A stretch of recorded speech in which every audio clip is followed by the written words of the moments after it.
Bueno, a mí me toca hablarles de anestesia en el paciente con diabetes. Vamos a empezar hablando de la importancia de la diabetes en la anestesia. Existe una alta incidencia de diabetes en la población general. Además, la incidencia viene en aumento en relación con la epidemia de obesidad que existe actualmente. Estimaciones en Montevideo del año 2015 hablan de una incidencia de al menos 8% de la población que padece diabetes. Son pacientes que tienen múltiples comorbilidades de importancia para nosotros, o por lo menos las más importantes son las relacionadas con la esfera cardiovascular.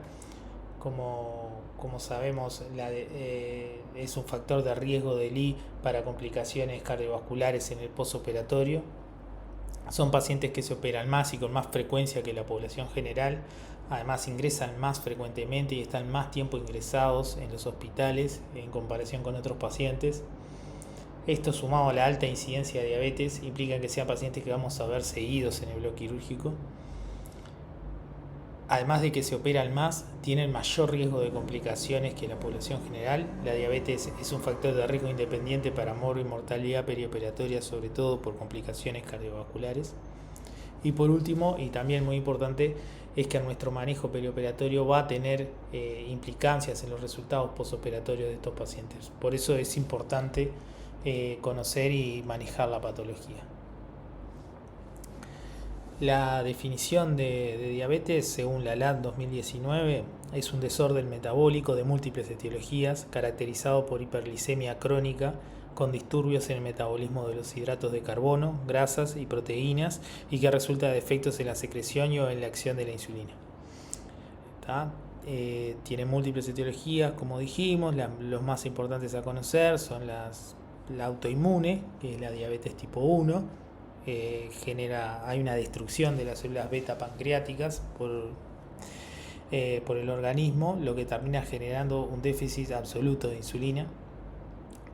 Estos pacientes corresponden al 10% de los pacientes que vamos a ver habitualmente, y son los que más tendencia tienen a la cetoacidosis diabética. Los diabéticos tipo 2 son el 90% de la población de diabéticos, y la patología está dada por una disminución de la acción de la insulina, una resistencia a la insulina. Hay otros tipos de diabetes a conocer. La diabetes gestacional. La diabetes gestacional es la intolerancia a los carbohidratos de grado variable, con inicio o primer reconocimiento durante el embarazo, pero que no cumple con los criterios diagnósticos de diabetes. Vamos a ver que los valores para el diagnóstico de diabetes gestacional son mucho más bajos que para la diabetes mellitus o diabetes manifiesta, con valores de glicemia en ayuno de 92 a 125 ya estamos hablando de diabetes gestacional, y con valores de PTOG de 153 a 199 estamos hablando de diabetes gestacional. Para el diagnóstico de la diabetes mellitus, estos son los criterios diagnósticos que aparecen en la LAD. Valores de glicemias en ayuno mayores o iguales a 126 hacen diagnóstico de diabetes. PTOG a las 2 horas mayor a 200 hace diagnóstico de diabetes. Y por último, la hemoglobina glicosilada mayor o igual a 6,5 nos hace diagnóstico de diabetes. Como dijimos, son pacientes que tienen múltiples comorbilidades. Las complicaciones de las diabetes, para organizarnos, las podemos dividir en agudas y crónicas. Las crónicas hablamos de las macroangiopatías, las microangiopatías y las disautonomías. Las macroangiopatías son alteraciones que se producen por las alteraciones metabólicas que genera la diabetes. Tanto la alteración del metabolismo de los lípidos como la hiperglicemia van a determinar un elevado riesgo cardiovascular. Además, estos pacientes asocian hipertensión 1,5 a 2 veces más que la población general. Entonces vamos a ver que el 75% de las muertes de la diabetes están relacionadas con la aterosclerosis. Son pacientes que tienen mucho más incidencia de enfermedad cerebrovascular. Son pacientes que tienen mucho más incidencia de cardiopatía isquémica, 1,5 a 4,5 veces más probabilidad de infarto de miocardio. Son pacientes que tienen arteriopatía obstructiva crónica de miembros inferiores y claudicación intermitente dolorosa. La microangiopatía se da por la hiperglicemia crónica que termina lesionando los vasos pequeños, se manifiesta como retinopatía, es una de las principales causas de ceguera en la población general, como nefropatía, es una de las causas más comunes de enfermedad renal crónica en el adulto, y por la neuropatía. La neuropatía va a ser la neuropatía periférica cuando afecta a los nervios periféricos, y va a ser la disautonomía diabética cuando afecta al sistema nervioso central. De la disautonomía vamos a hablar más adelante, pero son alteraciones a nivel del sistema nervioso central, del sistema nervioso autónomo, que en estos pacientes tienen más labilidad hemodinámica, tienen más presencia de IAM siliente, de gastroparesia diabética, taquicardia de reposo, hipotensión ortostática. ¿Está? Otro concepto importante es la hiperglicemia por estrés. La hiperglicemia por estrés es una hiperglicemia transitoria que se presenta en un paciente no diabético que presenta una enfermedad aguda o que se le realiza un procedimiento invasivo. El diagnóstico se realiza con los criterios que están ahí en el cuadro rojo: glicemias mayores a 180 en un paciente que no era diabético, por lo tanto tiene una hemoglobina glicosilada menor a 6,5, con normalización de los niveles de glicemia luego de retirado del agente estresor y la supresión del tratamiento para reducir la glicemia.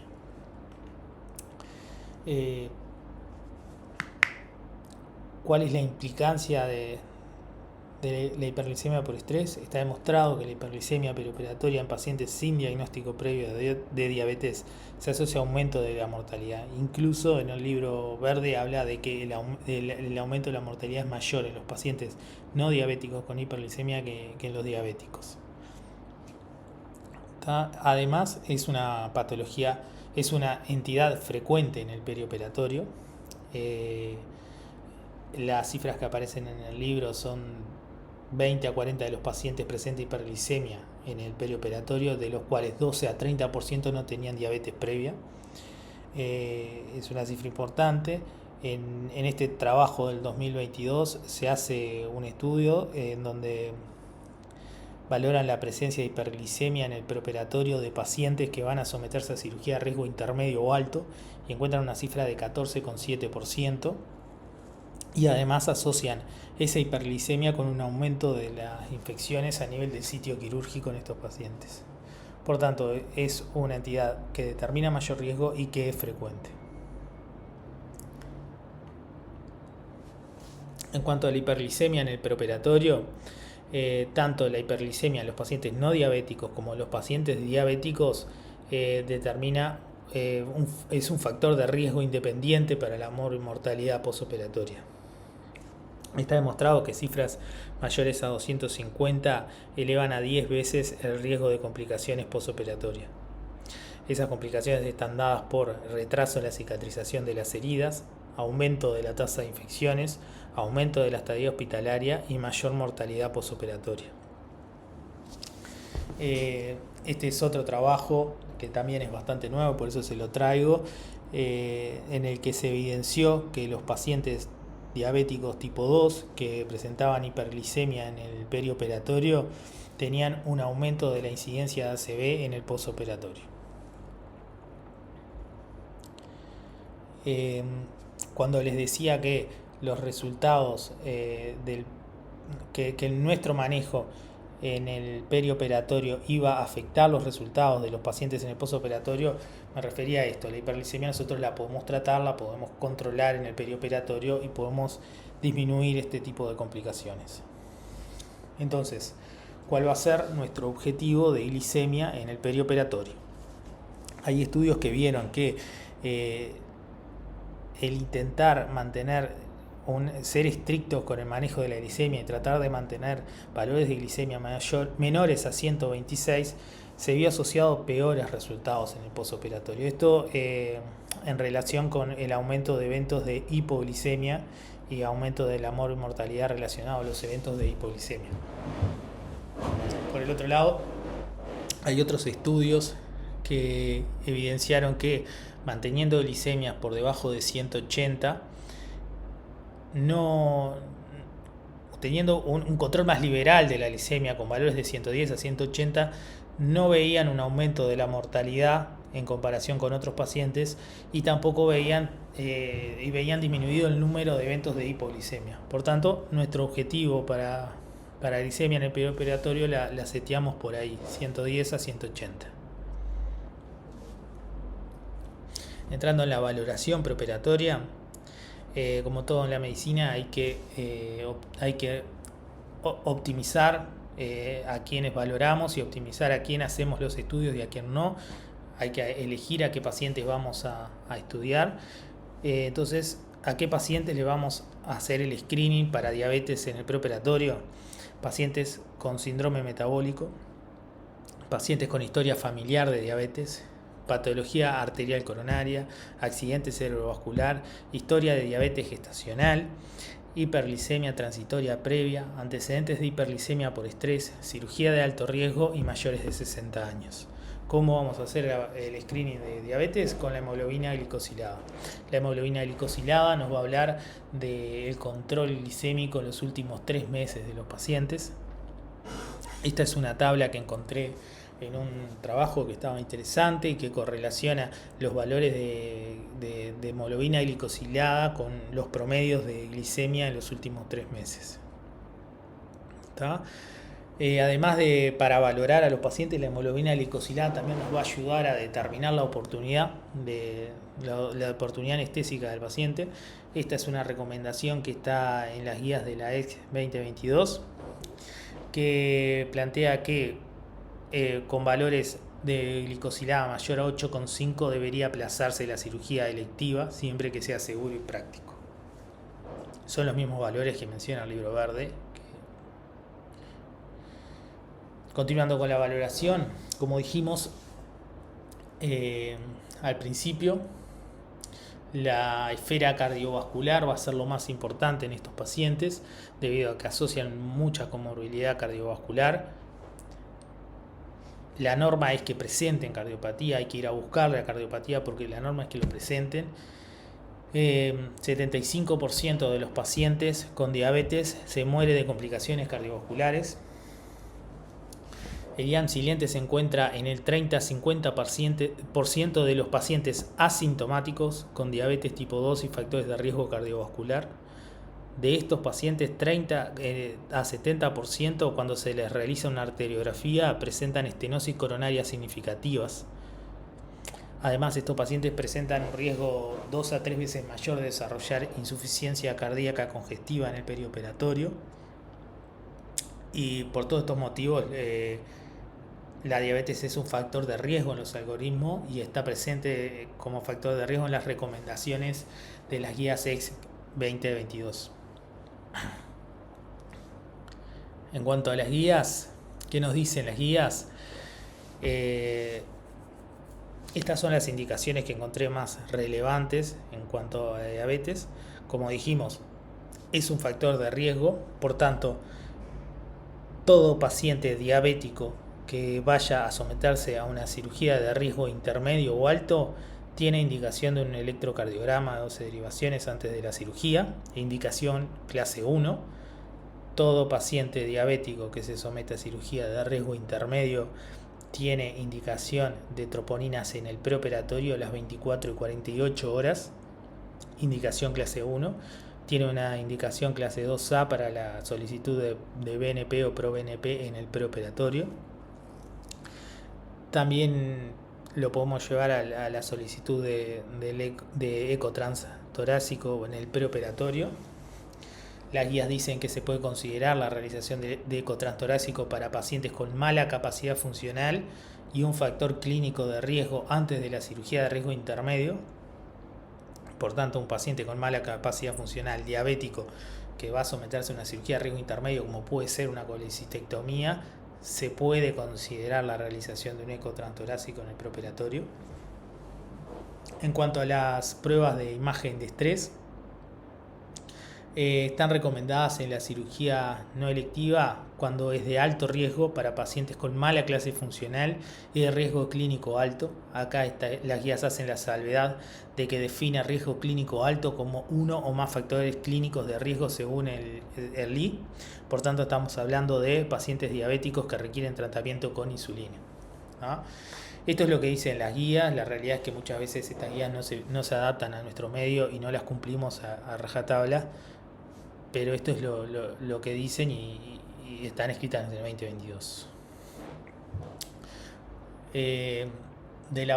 Continuando con la valoración, hablamos de las disautonomías. Ya mencionamos que la microangiopatía va a terminar dando disautonomías. A nivel cardiovascular tenemos que nombrar la neuropatía autonómica cardíaca.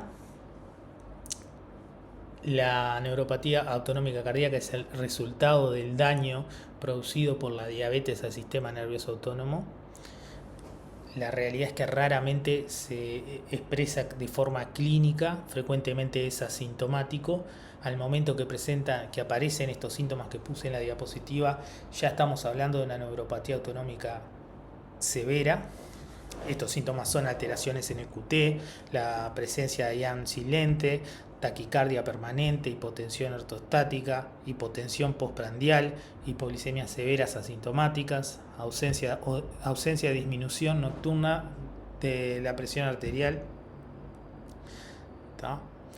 Es relevante esta entidad en la anestesia porque estos pacientes tienen mucho más la habilidad hemodinámica y más tendencia a la inestabilidad hemodinámica. Además tienen una menor respuesta, una disminución de la respuesta ventilatoria tanto a la hipoxia como a la hipercapnia, y son mucho más sensibles a la hipotermia perioperatoria. Tenemos que sospechar la presencia de neuropatía autonómica cardíaca en el preoperatorio y tratar de hacer diagnóstico en los pacientes que presenten sospecha. Actualmente se recomienda realizar los test en los diabéticos tipo 1 con más de 5 años del diagnóstico y en todos los diabéticos tipo 2, especialmente si presentan microangiopatía. El diagnóstico se hace con los test estandarizados de variación de la frecuencia cardíaca. Se mide la frecuencia cardíaca ante unas determinadas maniobras y se mide la variación de la frecuencia cardíaca ante esas maniobras. Las maniobras son una maniobra valsalva, una inspiración profunda, se le mide la frecuencia cardíaca sentado, luego se lo hace parar y se mide las diferencias. La gastroparesia diabética es la manifestación más frecuente de la disautonomía diabética a nivel gastrointestinal. Es el retraso del vaciamiento gástrico en ausencia de obstrucción mecánica. Está presente en 30-50% de los diabéticos. La sintomatología clásica comprende anorexia, náuseas, vómitos, dolor abdominal, sensación de hinchazón, saciedad temprana o ralentización de la digestión. Todos estos elementos en teoría podrían determinar un aumento de riesgo de aspiración durante la inducción anestésica y hay que tenerlo en cuenta.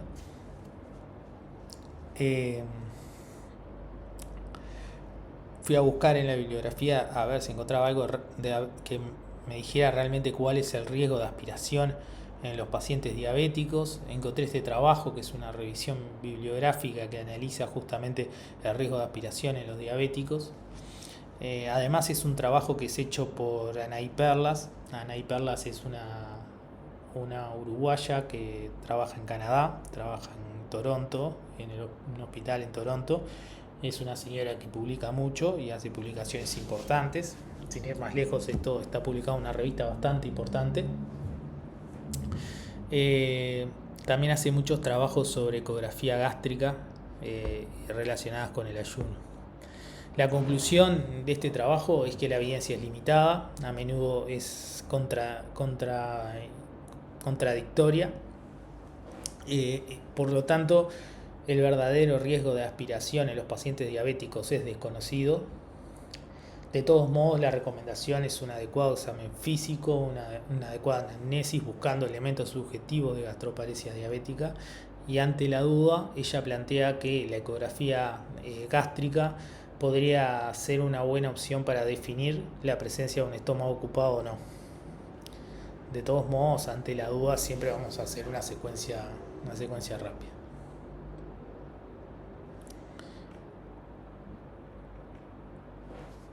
De la valoración de la vía aérea Estos pacientes presentan algunas particularidades. Los diabéticos son propensos al síndrome de movilidad articular limitada. Esto se da por la densificación de las estructuras de colágeno periarticulares, sobre todo de la articulación atlanto-occipital. La osificación de la articulación atlanto-occipital determina una limitación en la extensión de la cabeza y el cuello y termina dando una dificultad en la intubación. Es clásico que mencionemos el signo del orador como un elemento predictor de vía aérea difícil en los diabéticos. Este trabajo les traigo acá es porque analiza otro signo relacionado, que es el signo de la huella de la palma. El test de este signo, lo que ellos hacen es le entintan la mano al paciente y la hacen apoyar contra una hoja en blanco para que se vea como está ahí en la imagen. Y dependiendo de cuánto de la mano queda impresa en la hoja, ellos determinan un grado 1, grado 2, grado 3 o grado 4, y el grado 3 y 4 sería como los que tienen más riesgo de vía aérea difícil. En este trabajo ellos valoraron este test versus otros test que nosotros usamos en la práctica habitual, como el test de Mallampati, la distancia tiromentoniana, la hiperextensión de la cabeza y además el test del orador, el signo del orador. Lo interesante de los resultados es que este test, el de la huella de la palma, fue el más sensible y más específico para identificar pacientes que luego van a presentar Cormack 3 y 4, incluso fue más sensible y específico que el Mallampati. El test del orador fue más sensible que el Mallampati también, sin embargo no fue más específico. Esto lo traigo no para que salgan a pintarle la mano a los pacientes en la poli, sino para que sepan y para remarcar el hecho de que el síndrome de movilidad articular limitada existe, que determina mayor dificultad de la vía aérea y que hay que tenerlo presente. Además de la valoración preoperatoria, otras cosas a tener en cuenta: la enfermedad renal crónica. Recuerden que hasta 30% de los diabéticos tipo 2 presentan enfermedad renal crónica y 20% de los diabéticos tipo 1. La diabetes es un factor independiente para la lesión renal aguda en el postoperatorio. Hay que tener consideración las mismas consideraciones que para los otros enfermos renales crónicos. Hay que evitar los nefrotóxicos, hay que mantener un adecuado estado de volemia y una adecuada perfusión a nivel renal para evitar aumentar las complicaciones renales. Hay que tener consideración de las alteraciones farmacológicas relacionadas con la enfermedad renal crónica, y en el postoperatorio hay que monitorizar las cifras de creatinemia y la diuresis para detectar precozmente la lesión renal aguda y tratarla. De preoperatorio inmediato, algunas cosas grandes nada más. Hay que evitar el ayuno prolongado. Recuerden, son pacientes que tienen mayor riesgo de hipoglicemia y de trastornos por estar en ayuno.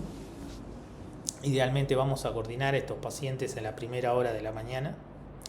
En cuanto al manejo farmacológico de los hipoglicemiantes orales y de las insulinas, nuestro objetivo es alterar lo menos posible el esquema de tratamiento. Los pacientes que estén con tratamiento higiénico dietético van a continuar su tratamiento habitual. Se les realizará glicemia antes y después de la cirugía o a cada 2 horas y se realiza la corrección con insulina cristalina según el hemoglucotest. Los pacientes que estén en tratamientos con sulfonilureas continúan en tratamiento habitual hasta la noche previa a la cirugía. Estos fármacos pueden producir hipoglicemia durante los periodos de ayuno, por lo que los suspendemos en el ayuno. Se realizan ajustes con insulina según sea necesario. Por otro lado, la metformina, que es el fármaco que más frecuentemente vemos, recuerden que existe riesgo de acidosis láctica. Si bien el riesgo de esta complicación es rara, existe y es importante porque tiene una alta mortalidad. La metformina hay que suspenderla en los pacientes con riesgo renal. Se suspende previa a la cirugía si tiene una tasa de filtrado glomerular menor a 60, una creatinemia elevada, si va a requerir uso de contraste o tiene riesgos significativos de insuficiencia renal. Se reinstala a las 48 horas después de la cirugía y de requerirlo se hace ajuste con insulina cristalina. Las insulinas, de nuevo, lo más importante es tratar de mantener el mismo esquema terapéutico que mantenía el paciente, por lo menos mientras se mantenga la ingesta oral. Las insulinas de acción prolongada, yo nunca las vi, pero lo que está escrito es que si la dosis, generalmente es una dosis diaria, si la dosis es en la mañana, puede recibir la dosis completa el día previo a la cirugía y el día de la cirugía se le realiza solo 50% de la dosis. Si la dosis es nocturna, se administra la dosis nocturna el día antes de la cirugía 10 a 25% menos. La CNPH, que es la más frecuente, vamos a ver, el día previo a la cirugía continúa con su tratamiento habitual, el día de la cirugía se disminuye la dosis 50%. Las cristalinas, no hay cambios en el día previo a la cirugía y se suspende el día de la cirugía por el riesgo de hipoglicemia. Del intraoperatorio, como ya dijimos, nuestros objetivos de glicemia van a ser 110, 180. Hay que tener presente que hay algunos pacientes que van a requerir que los manejemos con bomba de insulina. Estos pacientes son los pacientes que van a estar sometidos a cirugías prolongadas, que van a tener omisión de más de una comida.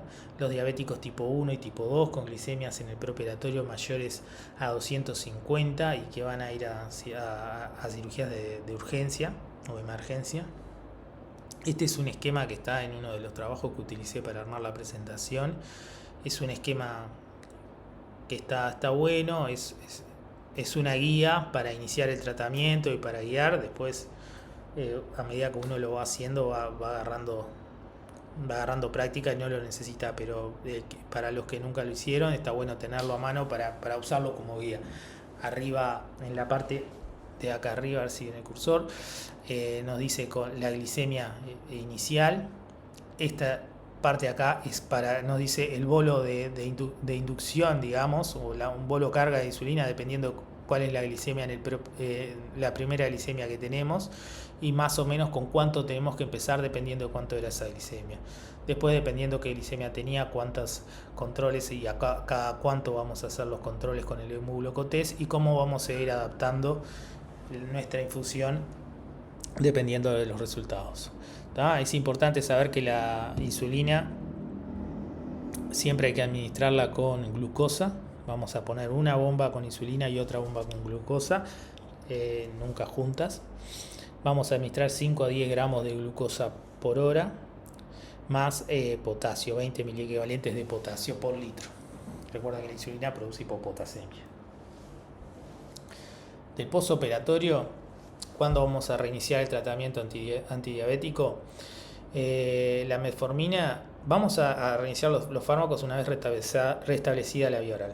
La metformina no la vamos a apurar en reiniciarla en pacientes con insuficiencia renal, insuficiencia hepática o insuficiencia cardíaca.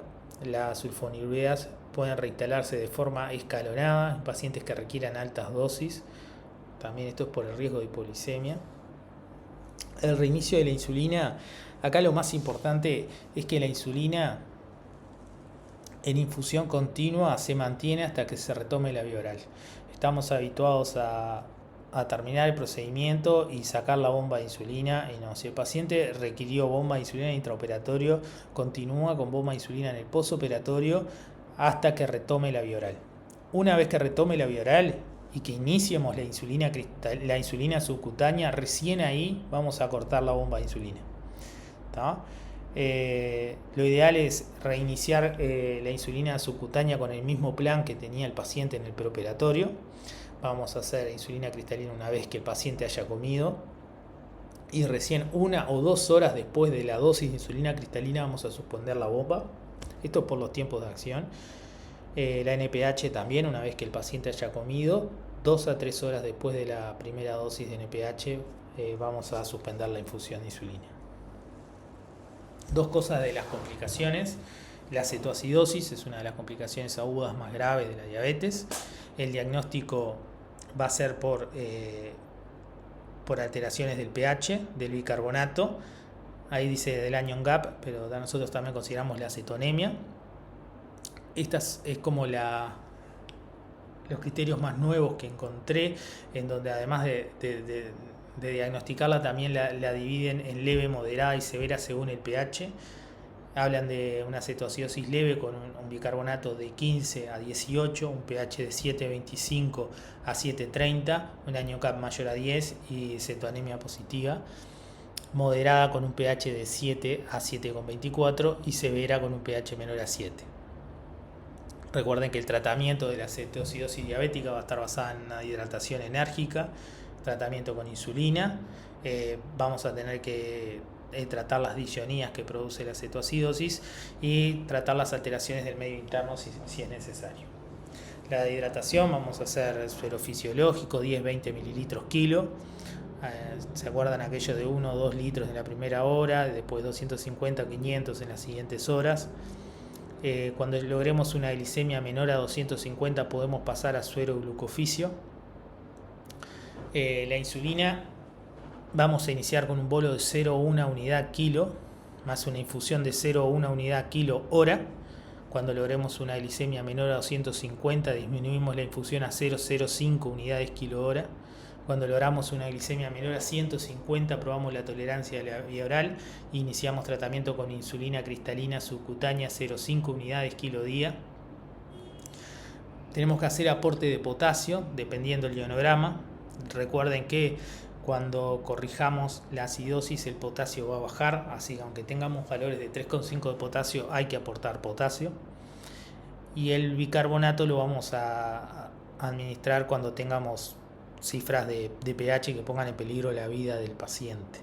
Ya sea 7,1 o 7,2 lo van a leer en otros lados.